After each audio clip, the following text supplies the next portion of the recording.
Hey everyone, how's it going? So what am I working on now? I got an '07 F-150 with a 5.4 Triton motor, and I'm not a big fan of these motors. Engines. I've always said, it's a V8 5.4 liter with all the power of a four-cylinder Yugo with the fuel economy of a V10 motorhome. It's a fantastic motor. I know some people love them. I think they're turtles. But anyway. So, customer comes in and he says it doesn't feel right. It's very sluggish. It just doesn't have the power it should.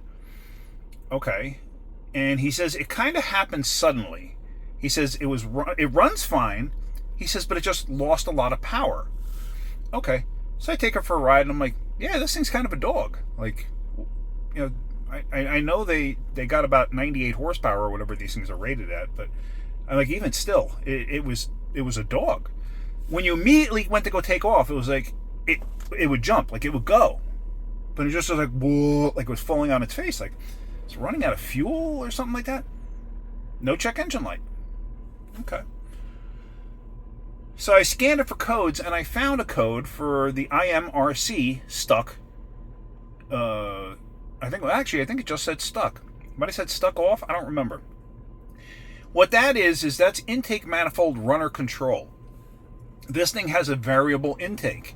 So it'll have like a long runner for torque, which is what it had. And then once you don't need that torque to get off the line, the runners will actually open up and create or close or whatever to create a short runner. And when you have the short runner, then you have the high RPM power, or vice versa. I don't know how they work it. I don't remember. But you get the idea. Long runner creates more torque. Short runner creates more RPM. So I was like, as I'm driving, I'm like, I should kind of be able to feel that intake switching and feel that power change. A lot of times what you would get in... you'll feel that in other cars too. You'll kind of feel like that surge, that power, and it almost kind of feels like a very mild, very, very, very mild, like turbo feel almost. Like that it just comes on suddenly. So I started looking at data for the IMRC. And now the one thing I did notice is every once in a while when I went to go take off, it seemed fine, like it would accelerate fine, and then all of a sudden just fall on its face again the next time I went to go take off. So I started watching it, and sure enough, you could watch the IMRC go from off to on, and when it did that, it ran fine, but when it went from off to on, then back to off again, it would kind of like you get that little surge, and then it would fall on its face, or sometimes it would never switch at all.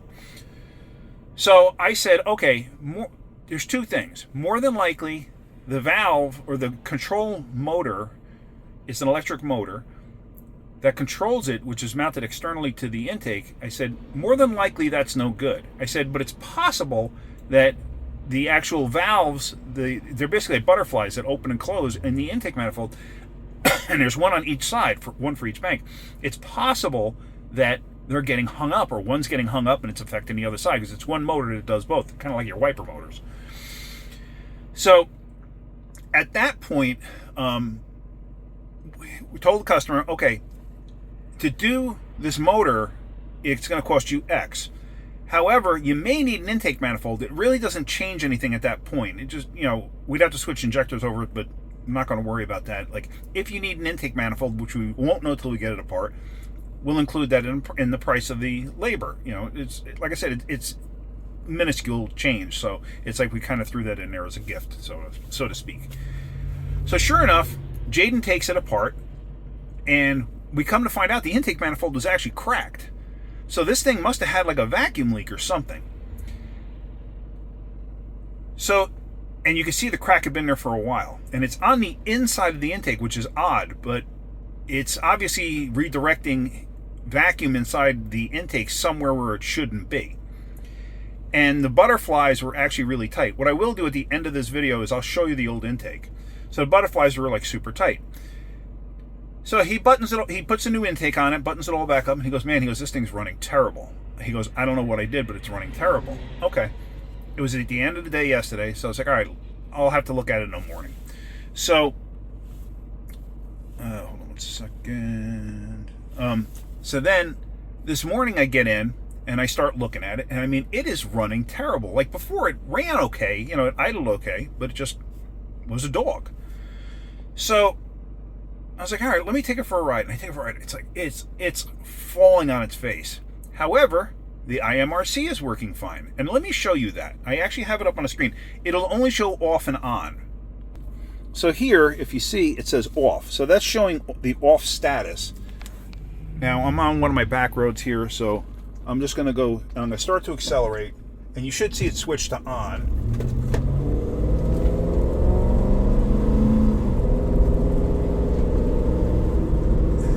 And it nicely stays on. Nothing changes. So that's great. That means that that's now working. So why was it falling on its face? I don't know. It kept setting rich codes left and right bank. So I'm like, okay, why is it setting rich codes? What did he do? Like, what could have possibly happened? And it's not what did he do. It actually is not his fault. I figured it out. And it's something that I would have not even thought about, to be totally honest with you.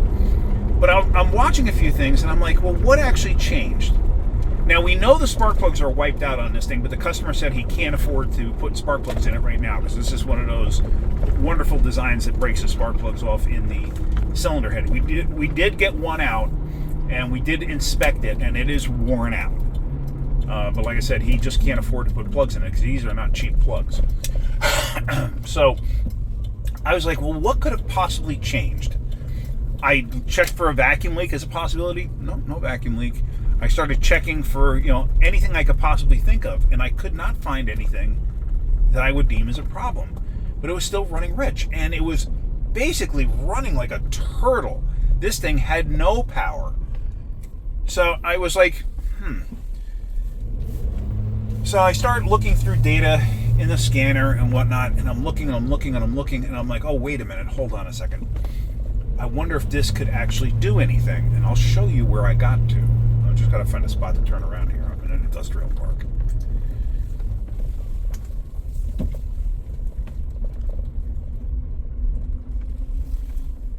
Okay. So here you can see where the intake manifold runner control actually was switching. So if I go back, go to special functions.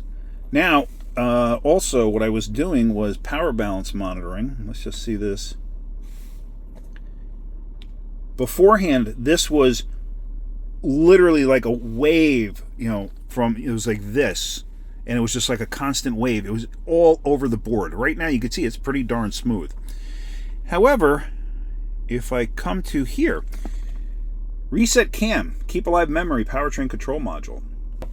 That resets all the adaptives in the system. So I was just like, I wonder if it got so used to running so poorly before that now, where everything's where it's supposed to be, I wonder if that could be causing the problem.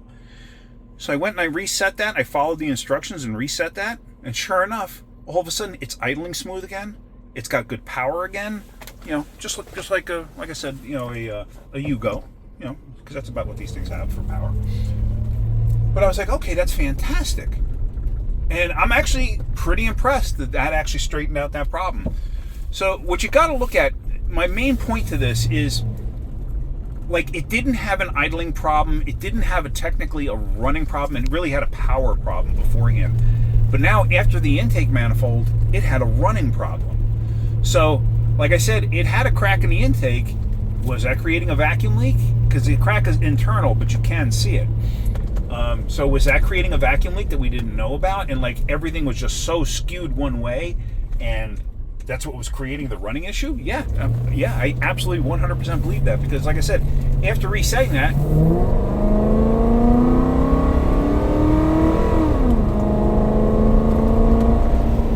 it's got good power again.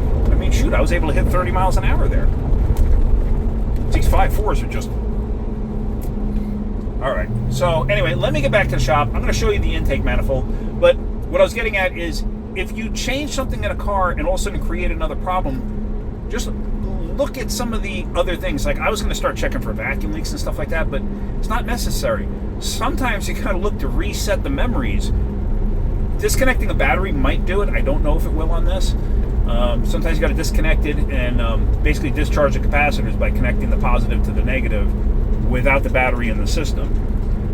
And it'll discharge capacitors. Sometimes that will do it, but sometimes you do need a scanner like this. So, all right, let me get back to the shop and let me show you the intake. But yeah, this is actually pretty interesting. I really didn't expect the Keep Alive memory to make this thing run as terribly as it did. I mean, it was bad. It was falling on its face bad. It was horrible. So, and it's like, there's no way we can give this back to the customer like this. It had a noticeable, like, you were sitting there and it was idling like a race car, and you're like, it's just like, this thing's loading up. Like, I thought maybe an injector got stuck or whatever, but no, just Keep Alive memory. So, all right, let me go back to the shop and I'll show you the intake and we'll wrap this up. Oh, and in case I didn't explain it clear enough, CAM, Keep Alive memory, or like some vehicles will call it adaptive memory. What that is the vehicle gets used to a way it's running over a period of time, and it adjusts itself accordingly. So it'll adjust like fuel, it'll adjust timing and everything else accordingly because of the way it's running. So if you, like, say, have a vacuum leak that gets that starts off mild and gets worse over time, you may not notice it because the computer kind of compensates for everything. So now all of a sudden you repair it and the computer doesn't realize it, so it's still running it as if it has a vacuum leak. Like, it didn't know it had a vacuum leak. It just changes things over time. It changes different parameters. So when I reset CAM, basically I reset it to factory original settings at that point. Basically it sets everything to 0. Because it may have been adding a ton of fuel, from before because it had a vacuum leak, and it just didn't know any better. Like, it's not smart enough to actually know better. So that may have been what was going on, and that's why now all of a sudden it was saying, like, wow, why am I running so rich? If I kept driving it like that, eventually it would have cleared up, but it could have taken days. So resetting it, it just gives you everything to reset back to 0, like, right off the bat. So anyway, like I said, it's running fantastic, so I am super happy about that. Let me go show you the intake. All right, so in the shop, here's the intake right here. This is the manifold runner control that mounts to the back here, and it has rods that go to these pieces here with these levers, however they go on. I don't even know how they go on. Like I said, Jaden's the one that did this. They somehow attach on, oh, here they go, like this, to turn, and I'll show you that in a second. But if you look down inside here, where is it?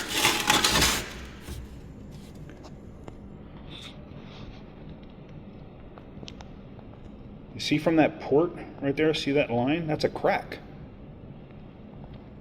That's a crack right there. So, is it cracked to the outside here somewhere? We don't know it? I don't know. I haven't the slightest idea. But that's what I'm thinking. I'm thinking that probably added to the issue. And if you look underneath here, here are those runners. And they are quite stiff. They get stuck when you get to about here. And this one's even worse. Like, I almost can't turn it. It's jammed. It is. I can't even turn it. It's jammed. So with those things getting hung up, it probably burned that motor out. So just super interesting. I've never seen Keep Alive memory or adaptive memory create such a running problem. I mean, it was almost undrivable. It was so bad. Just quite interesting. Never ran into that before. So there's a first. It's something to keep in the wheelhouse. Hey, I fixed it. Why is it running so bad? Why is it actually running worse now? All right.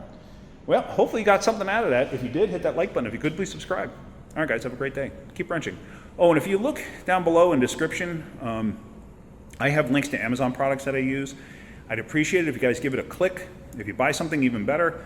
I do get a small percentage if you buy something, but if you just give it a click, it shows that I get traffic, and that helps me too. All right, guys, have a great day. Keep wrenching.